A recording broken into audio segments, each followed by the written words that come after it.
2 of Raisin in the Sun begins with Benita wearing a Nigerian woman's dress and dancing to the tune of African song played in the phonograph record. She says it is a song sung to welcome African men from hunting. Ruth is also fascinated by her dress and dance, and there comes drunken Walter. He too dances with her, saying back to the past. As Ruth is not happy with Walter's behavior in the previous scene, she becomes serious and continues to iron. Dancing to the tune of African music, Walter behaves as if he is a warrior. So he takes an imaginary spear and he pretends to be sparing enemies all over the room. At that time comes George. George objects Benita's close-curved and unstraightened hair. For this, Benita replied, "This is natural. You are ashamed of your heritage. I hate assimilationists." To make her normal, Ruth drags her into the room and asks her to get dressed and behave normally.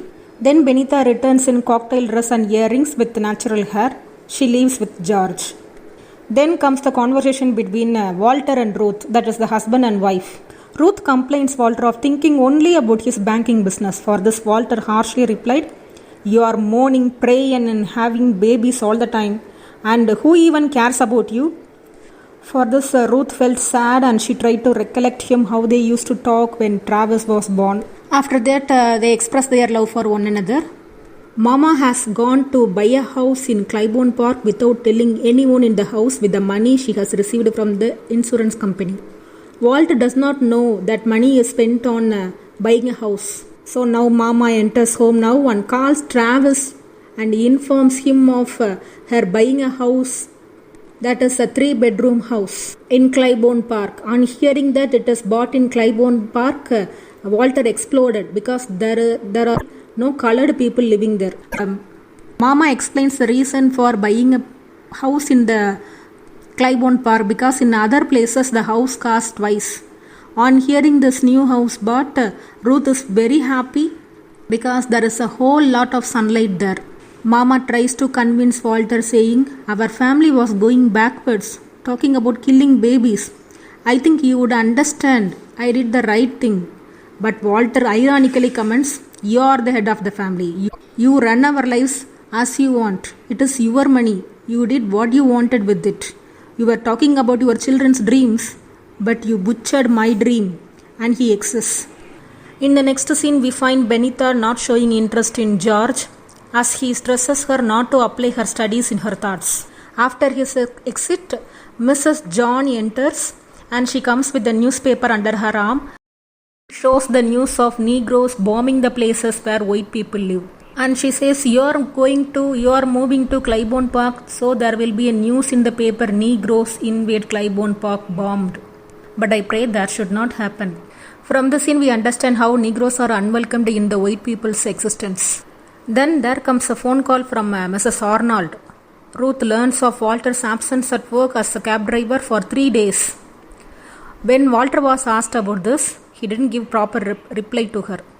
Seeing his indifferent attitude, Mama hands over the check to Walter, informing him of $35,000 paid for the house, of remaining $65,000, $3,000 to be paid in Benita's account for medical schooling on Monday morning. So you take the remaining $62,000. You be the head of the family, she told Walter. Walter was very happy after receiving the money. She calls Travis, who is just a 10-year-old boy. He expresses his American dream of sophisticated life with his family. In the third scene of Act 2, we find Benita and Ruth happy over the fact of moving to the new house. Ruth says there will be none to knock at her bathroom to hurry up. Benita also is very happy of seeing sunrise there. So both Ruth and Walter had a happy time going to the movies, holding hands while walking in the street at night, and dancing at home with a newly bought phonograph. There enters Carl Lindner from the Claiborne Park Improvement Association. He belongs to the welcoming committee of that association. He comes there and he hesitantly asks Walter, Ruth and Benita not to come to Claiborne Park. as the white people don't want the colored people there.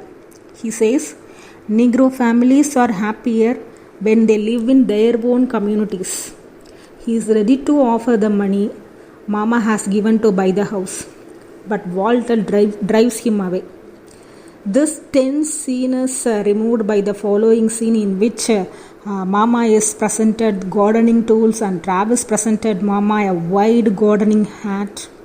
But this happiness is removed in the following scene. That is, the news was brought by Bobo. That news is Walter has already given money, totally $6,500 to Willie to get license for the liquor store in Springfield. Willie has run away with that bribe money.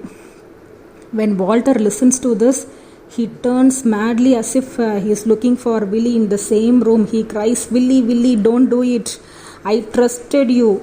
I put my life in your hands. With fists, he started to pound the floor. Mama beats him senselessly in his face. Mama talked of her husband's struggle. Night after night, with his red eyes and veins moving in his head. He grew thin and old. He worked like old horse. He killed himself, but you gave it all away in a day. So with that, this act ends.